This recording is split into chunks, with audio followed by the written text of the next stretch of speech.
Okay, this is my sixth attempt. Why can't I speak? This is my seventh attempt at recording this podcast episode, though the first five were actually like way more thorough than just me not being able to say the word attempt.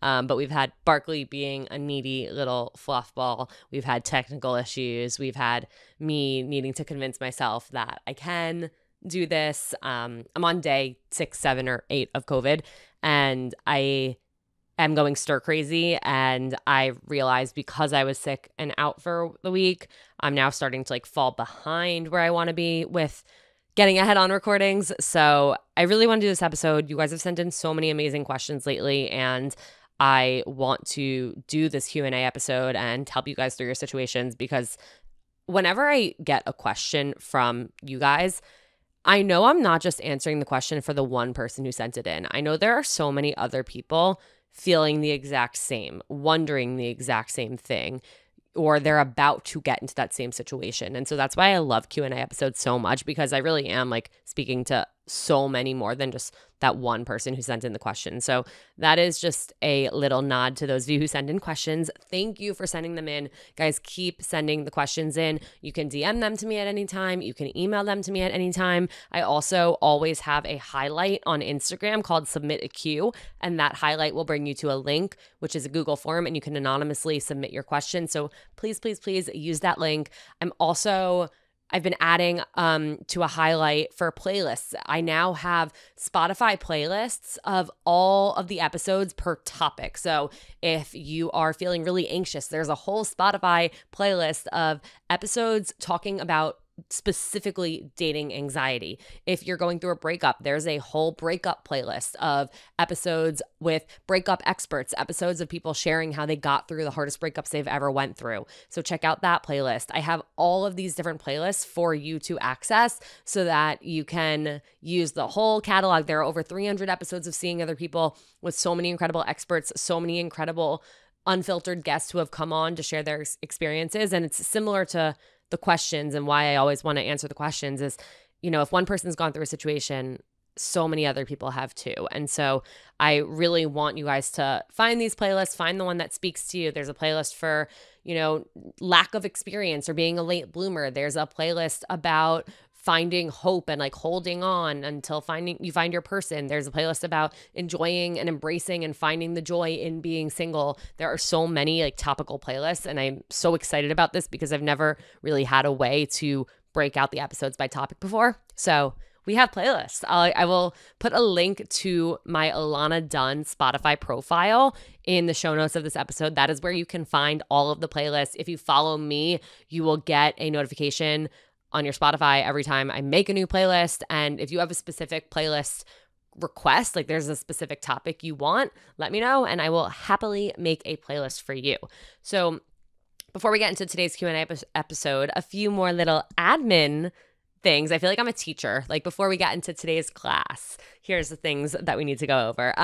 No, I just want to say thank you guys so much for being here. It seriously like blows me away still every day that people listen to this podcast that I started in my parents' house during COVID after getting laid off from my job at Hinge. It really means the world to me. And I just want to remind you guys how much your presence here means. And thank you for, you know, opening up to me and trusting me with your situations, and also being open to my advice and my experiences and what I have to say. It really blows my mind anytime I actually take the time to think about it. So thank you. I want to say, if this podcast has helped you and you have not yet left a rating or review, it takes 4 seconds to leave a rating on Spotify. It takes maybe 15 to 45 seconds to leave a review on Apple. It goes such a long way. I would appreciate it so much. And lastly, I know there are ads in these episodes. I want you guys to know that my team at Podcast Nation and I work so hard and are so intentional about the ads that we choose. And I work really hard on creating ad reads that are fun for you guys and will, you know, resonate. And I only work with products and brands that I believe in and that I personally use. And so when you hear those ads, please, please, please listen to them in full. The only way I make money from the podcast is when people listen to the ads in full. If you listen to the first 10 seconds of the ad and then skip it, it actually doesn't count. If you listen to 50 seconds of the 60 seconds of the ad and skip the rest of it, it doesn't count. So please, if you want to give back to me, or if the podcast has helped you, or if you just are having a good day and want to spread kindness, please listen to the ads in full. I will shut up about admin stuff now. If you want to watch this episode and you are listening to it and you're like, oh, I want to see Alana in her pajamas on day 6, 7, or 8 of COVID, you can watch on YouTube. All of the episodes are on YouTube. Subscribe on YouTube and make sure you're following on Instagram because that is where all the fun stuff happens. And that is all I have to say about that. Let's get into the Q&A of today's episode. Okay, the first question says, I'm getting to know a guy and we seem to share a lot of similarities. I don't want to rush things, especially developing feelings too quickly. And because of my previous relationship, I'm so nervous that I'll get hurt. And I get stressed when he doesn't text. I'm also afraid that I'll get attached. Do you have any advice?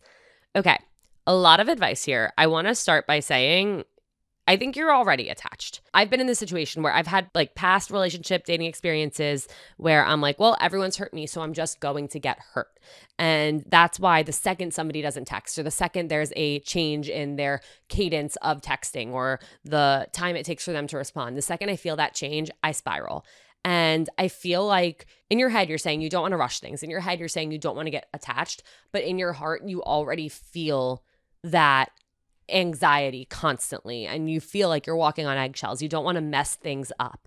And I think it's so important to remember that if it's the right person, you're not going to mess it up. If it's the right person, if anything, you'll be more able to be open with them and to express like, hey, I've been really hurt in the past. I like you and I want to see where this could go. I'm just letting you know, like, I do get a little bit anxious and in my head when XYZ things happen. And I really want to see this through and I don't want to add any pressure on you, but it does help me if, when we leave a date, we have the next date planned. Or, if you're not going to be able to text all day, like just say, hey, like I'm super busy all day, but I can't wait to talk to you tonight or see you tomorrow. That is not that much to ask from somebody who likes you and from somebody who is looking for the commitment that you are looking for. So don't be afraid to do that. But at the same time, I want to zoom in on the you getting stressed when he doesn't text, because I've gotten a lot of questions lately about like how to not panic when someone doesn't text you, how to not get in your head about what happens over text. You guys, texting isn't dating. Texting is not dating. I'm going to say that one more time. Texting is not dating. It does not matter what happens over text. What matters is how you feel with the person. Do you feel like they bring out a good side of you? Do you feel like you're safe with them, like you're at ease with them? Are you anxious when you're actually with the person? Or is it just the second the date's over, you're anxious of when am I going to hear from them? When am I going to see them again? Are they going to text me and then not answer for a few hours when I text them back? What happens over text doesn't matter. You have to pay attention to what's happening in real life. And for me, a huge solve, like what I realized was it wasn't actually what was happening over text that caused me anxiety. What caused me anxiety was not knowing if I was going to see them again. And as soon as I figured that out, I realized, oh, if I just like make a plan with them while I'm still in person with them, then the in-between is way less painful. The in-between is way less anxiety inducing because I'm not sitting there staring at my phone, hoping, praying, wishing that they're going to ask me out again. Because the texting is validation. The texting is reassurance that they're still interested in you. But having that plan, having that next date already on the calendar, that's all the reassurance you really need. And you'd be surprised at how calm you can actually be in between and how much you'll realize like the texting doesn't actually matter when you already know when you're going to see them again. So my advice to you would be if the dates are going well, or if you're on the first date and it's going well, don't be afraid to say, I would love to see you again. Or this has been so fun. Like, I know it's really late and we both probably should get to bed, but I would love to do this again next week. What night are you free? And let them give you a night or not. Let them say, oh, I'll let you know. And if they don't let you know, then sayonara. That's okay. But if they're also feeling what you're feeling, they will probably be like, oh, yeah, I would love that too. Great. they'll also probably appreciate that you took the initiative to do that. And then you can go home, go to sleep with a smile on your face, wake up and not be staring at your phone in utter panic waiting for their text. You can focus on the in-person connection, the in-person interactions, and how you really feel with them. Because texting, I honestly think texting is the worst thing that ever happened to dating. And I know sometimes it's really fun to text somebody. It's fun to, flirt and keep in touch, but it has caused, I think, more stress than good. And that is what I have to say about texting when it comes to dating. There is construction going on at my apartment, and this is a really inconvenient time for this to happen. They put up scaffolding 3 weeks ago, and I've been wondering when they're going to start actually doing things that are noisy. And it appears that they chose this moment as I'm doing this recording. I'm pretty sure you won't be able to hear it. If you do, it's just a low vibrating sound in the background. Maybe it's ambiance, but I'm kind of annoyed right now. That's okay. I'm going to shake it off. If you guys are watching, you probably see my stuffed animal next to me. Yes, I am a 30-year-old woman, 30-year-old married woman who still sleeps with the stuffed animal. This is Joey. I'm holding him right now. Joey is waving. Joey, say hi. Joey's official full name is Joey the Way Zoe.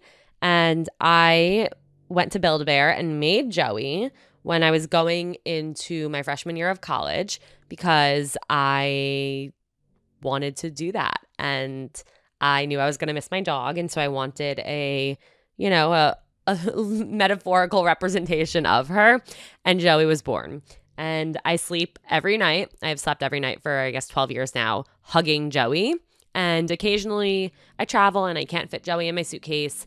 And what I do in those situations is I end up like hugging a sweatshirt. I basically have to sleep hugging something now because of how cuddly Joey has been and how much of an impact Joey has made. So that is just a quick aside. If you see Joey, this is Joey, say hi. I fully support anyone who is above the age of 12 who still sleeps with a stuffed animal. I think we are the best types of people. And yeah, hug your stuffed animals real tight. I actually also have Bear Bear, who Bear Bear has probably been to like more countries than people like should go to as a stuffed animal. Let me rephrase that. Bear Bear came with me everywhere. Like Bear Bear would come to school in a pillowcase with me. I had very big separation anxiety from Bear Bear. Bear Bear was bigger than me at one point. He's not very big. He's probably like a foot and a half, like maybe like 18 inches tall.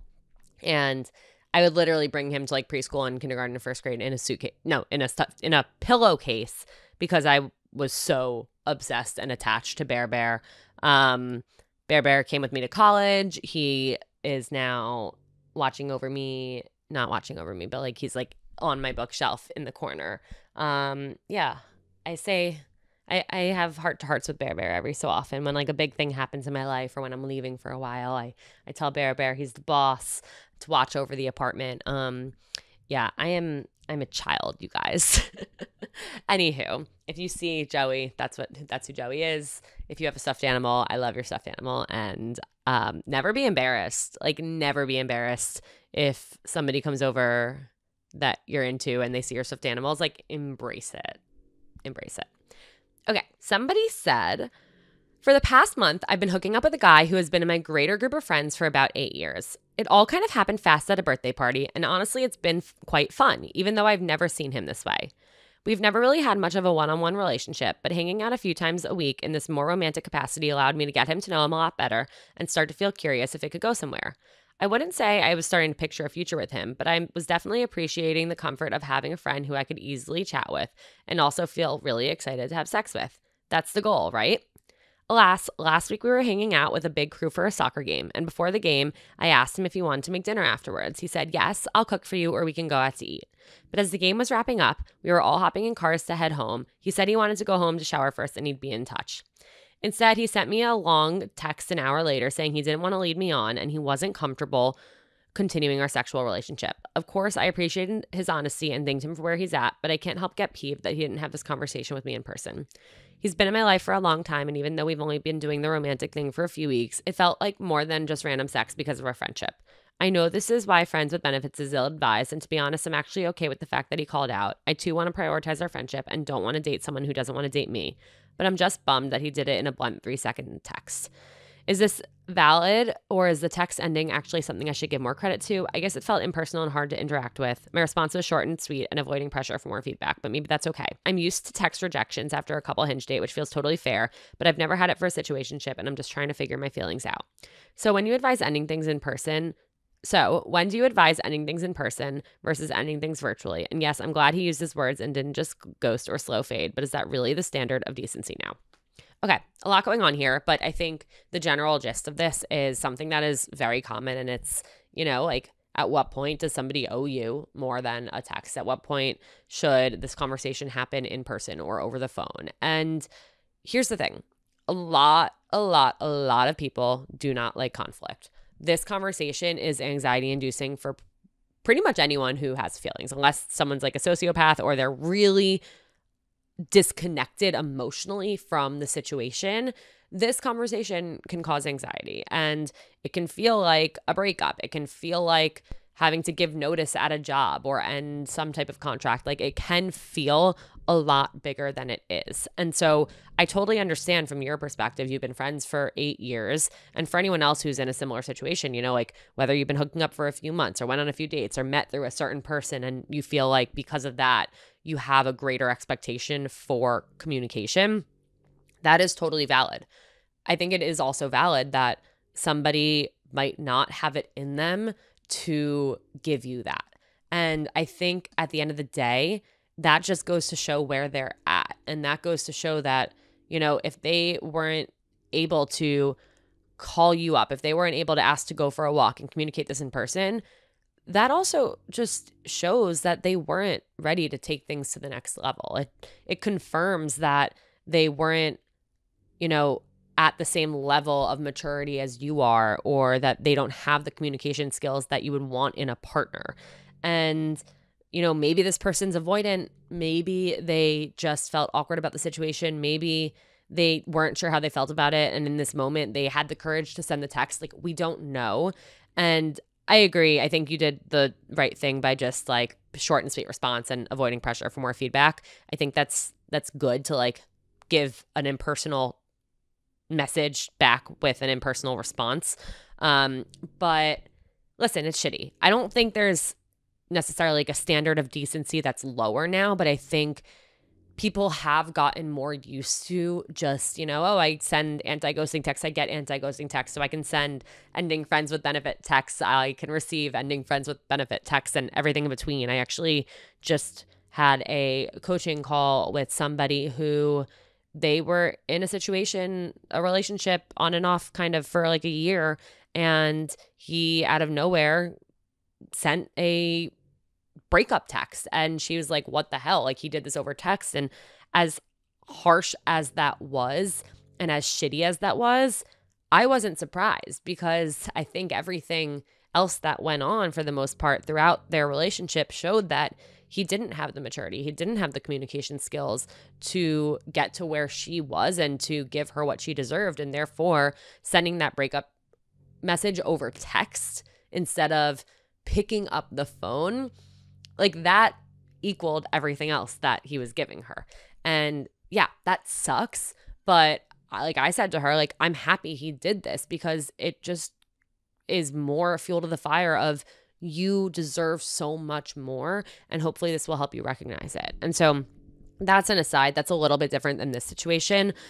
Yeah, I think at the end of the day, what it comes down to is you know that you would want more from somebody, and I think that just confirms that this wasn't going to go any further. It didn't have the legs to stand on to go any further. And so it was fun, and now it's done. And I would say kind of just swallow it and move on. So to answer this person's question about when do you advise to end things in person versus ending things virtually, I think there's a spectrum. So there's ending things in person, there's ending things on the phone, and there's ending things over text. I think if it's 1 or 2 or 3 dates or even 4 dates and you really haven't gone that deep, I think it's okay to end it over text. I think if it's any more than like 3, 4 dates, I think at least a phone call is the mature, the communicative, the kind, the thoughtful thing to do. I think it could even be fewer dates than that if you went really deep, if one of you was really vulnerable, if you had this deep connection. Maybe it's been 2 or 3 dates, but it feels like you guys have known each other forever. It feels like you were a big part of each other's lives for that time being. Then yeah, nobody's ever going to be mad that you picked up the phone to call them and have a thoughtful conversation to express how you feel and give them the chance to express their response. No one's ever going to be mad about that. Of course, I would say don't ghost. Like, never ghost. Fucking duh. If you can take 10 seconds out of your day to send an anti-ghosting text, do that. But I think the most important thing is if there was a connection before that, like you guys were friends before, or you were set up by a friend or a sibling or a coworker or a parent, whoever, then I think regardless, that warrants a phone call or at least like a voice note or something that's more than just a text. So yeah, I do agree completely. It's shitty that this situation happened and he ended it over text. Like, you've been friends for 8 years, you were hooking up for a month. Like, that sucks, but it just goes to show where this person was at and that it's better that it ended now versus down the road like that. Yeah, I think let's all work a little bit harder on raising the quote unquote standard of decency that this listener wrote in about.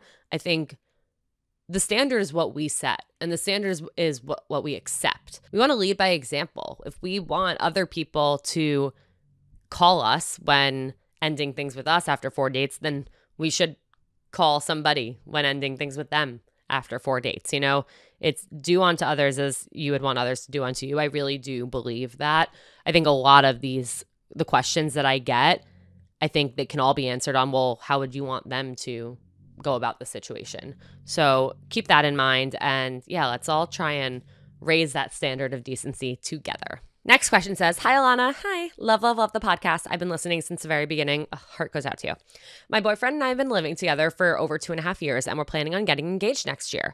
He currently lives with his parents and works with them within their family business. So I've gotten to spend a lot of time with his parents, and they've gotten to know me very well. I love both of his parents, but recently I've started to really resent his mom for how she babies him and kind of has held him back through life through the family business, so he couldn't move out on his own. She's also super controlling of both of her sons, and I'm worried about the future and having to deal with her. For example, when he moves in with me, wedding planning, future kids, etc. Do you have any advice on how to stop the resentful feelings I'm having and how to deal with her in the future? Just in case I said my boyfriend and I have been living together. No, my boyfriend and I have been together. Yeah, I said my boyfriend and I have been together. Okay, so they've been together for 2.5 years, planning on getting engaged next year. They haven't moved in together. They haven't started planning a wedding. They don't have kids, but she's worried about when that will happen. Okay, so I have a lot of friends who have been in this situation.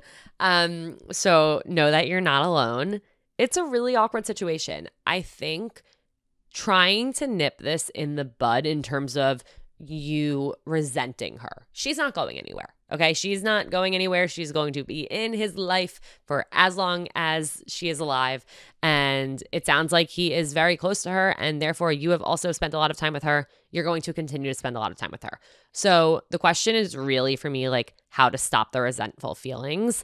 And I think that's 2 things. 1, communication, and 2, boundaries. So you can't do anything about the fact that you feel like she held him back in the past and kept him from moving out on his own, kept him in the family business, et cetera, et cetera. That's in the past. That is done. And so he's found a way to be okay and at peace with that. And maybe he doesn't even think that's an issue, but either way, like, that is done. We can't change that. We can't do anything about it. What you can do is realize that when you guys move in together, when you get engaged, when you start a family together, that is your relationship. That is your family. This is his family. You guys will be starting your own family. And family is a huge part of a relationship, and how you approach family is a huge, huge thing.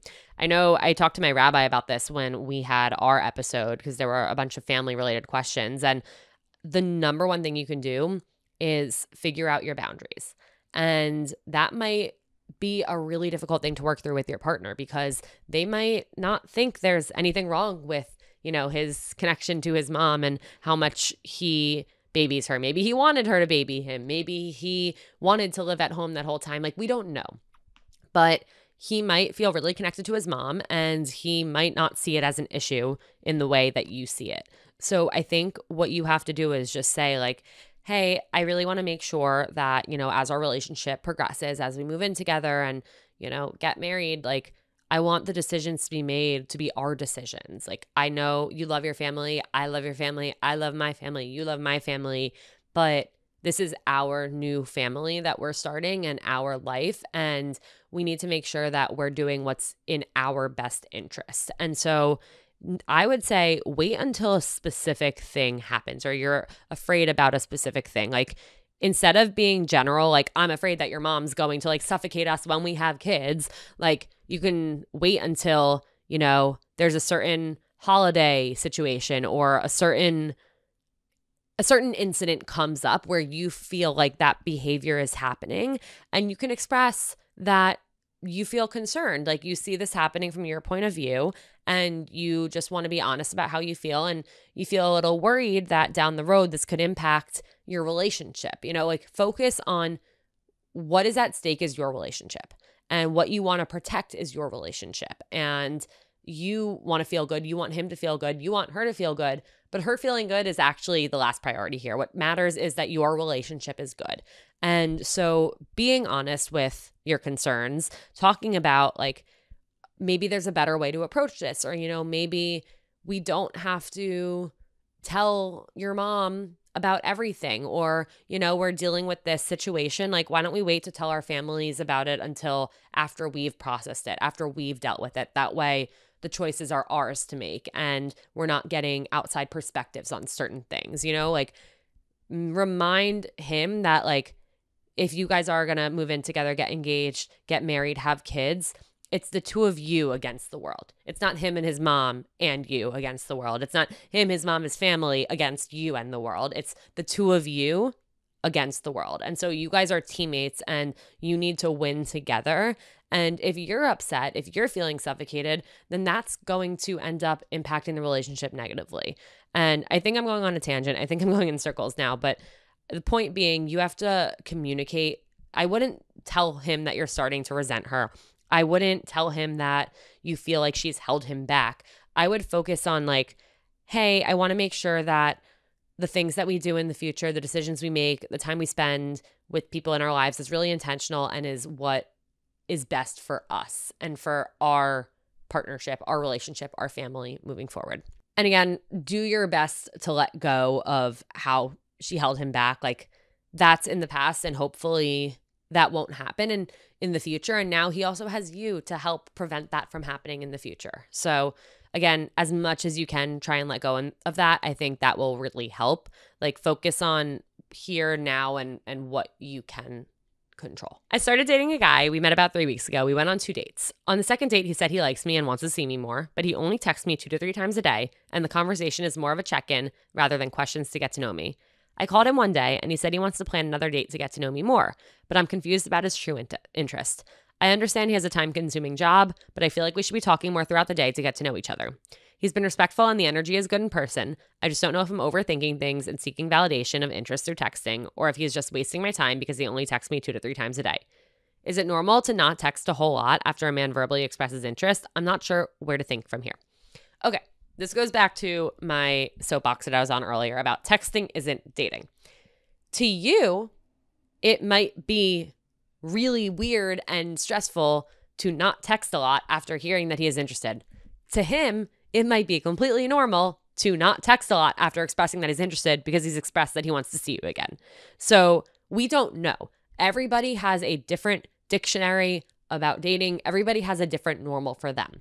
I would say if you're not sure, ask him. He might not be a big texter. He might not give a shit about texting. He might actually not be on his phone all day.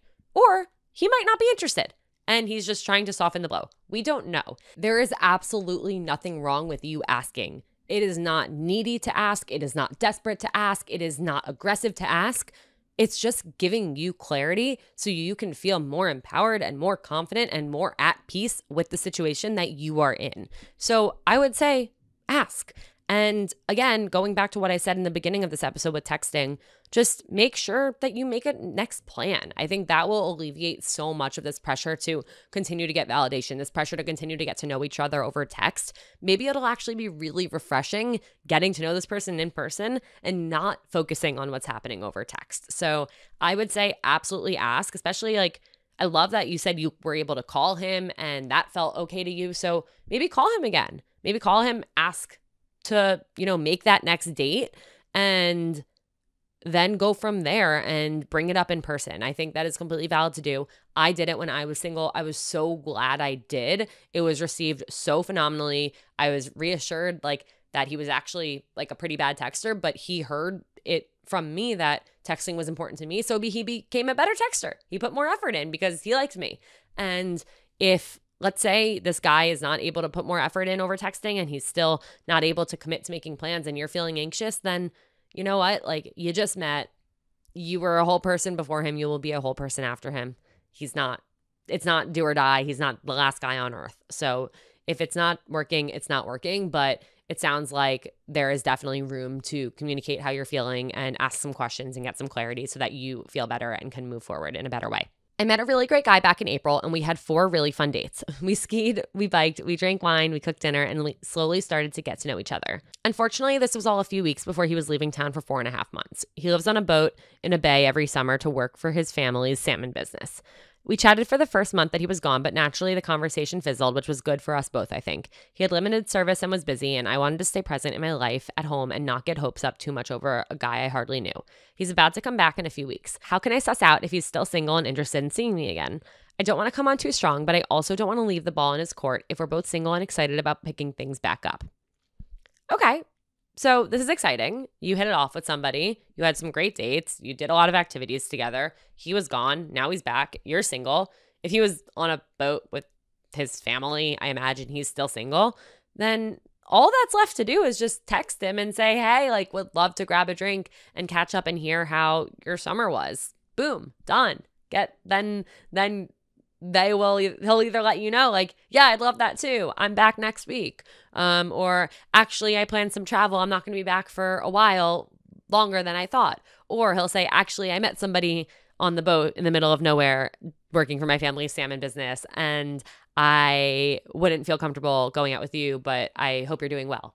Whatever. It doesn't matter. What matters is right now you have an unknown and you want the answer, and the best way to get the answer is to ask. And I think you'll feel so relieved. Even if the answer is not what you want to hear, you'll feel relieved to have that answer and you'll feel like you have what you need to move forward. I imagine, given the circumstances, that he will be just as excited to see you and will be thrilled to hear from you. So I would say just reach out, send a casual text like, hey, hope everything's been great. Would love to catch up. I think it is really that simple. We oftentimes overcomplicate things. This is definitely a great example of a situation where we could overcomplicate a lot. But I think this is very simple. And for anyone who wants to reconnect with somebody, I think all you have to do is just ask, hey, been a while, would love to catch up and grab a drink. Are you free next Thursday? Or when are you free next week? When it comes to asking somebody out, asking to get drinks, asking to reconnect, the most important thing is to be specific, because you don't want to end up in this situation where you ask to see them and they're like, yeah, that sounds fun. And then neither of you make a date. You want to be specific. You want to say hey, I hope you've been doing great. I hope your summer was amazing. Hey, hope all is well. Would love to catch up and grab a drink. Are you free next Thursday? Or, hey, it's been so long. Would love to catch up. When are you free next week for a drink? You want to be specific, not hey, hope your summer was great. We should catch up sometime.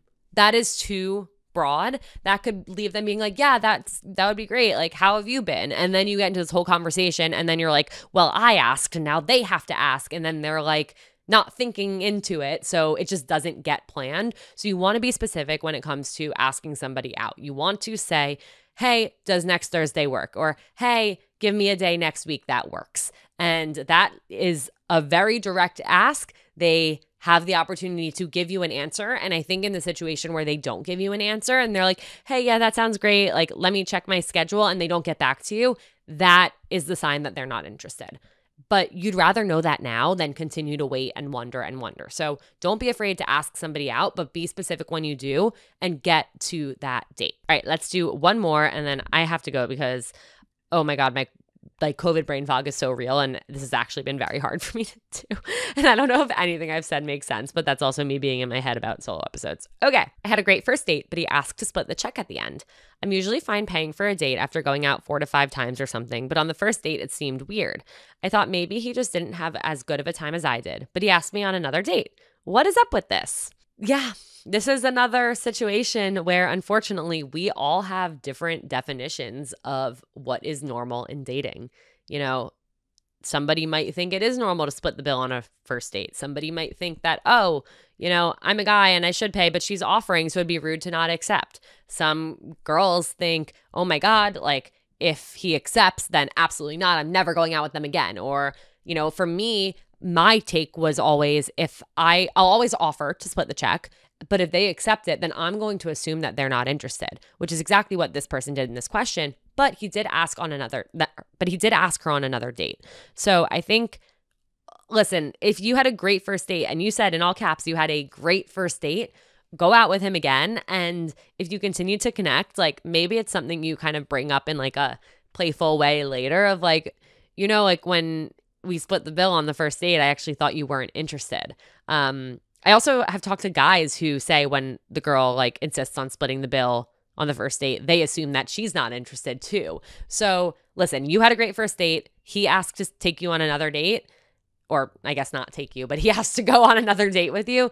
Go on the next date. Maybe don't offer to split this time. Like let him pay if you feel like rubbed the wrong way based on the split from before. So don't offer. But I really think this goes back to like we all have different definitions of what's normal. We all feel awkward in certain moments and like panic and like do things and then question it and regret it. It's something that will never go away with dating, just that awkwardness, that uncertainty of what to do. So you liked him, you're interested in seeing him again. I would not think too deeply into it. I would let it play out for itself. But that's me. And I know there are some women who want to be treated on every single date and will not accept anything less. And I know there are some guys who feel like it's unfair that they have to pay for every date. So again, to each their own, do what works for you. But I would go on the next date. I would not offer to pay on the next date in your case, and see if he is willing to treat you. And down the road, I would say, you can bring it up like, oh yeah, like, I know I offered to pay, like I did sincerely mean it, but when you accepted, I really took it as a sign that you weren't interested.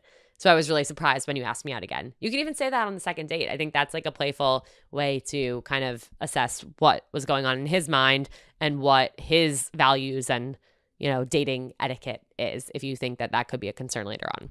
So that is what I would do there. Okay, I made it through the questions that I wanted to make it through, guys. I am schwitzy right now. I am sweating. I am hungry. I haven't really eaten today. I probably gave myself way too many edits because I kept stumbling over my words and like losing my train of thought. But that is COVID at its finest. But we got through the episode. I really do love solo episodes. I really do want to force myself to do more of them.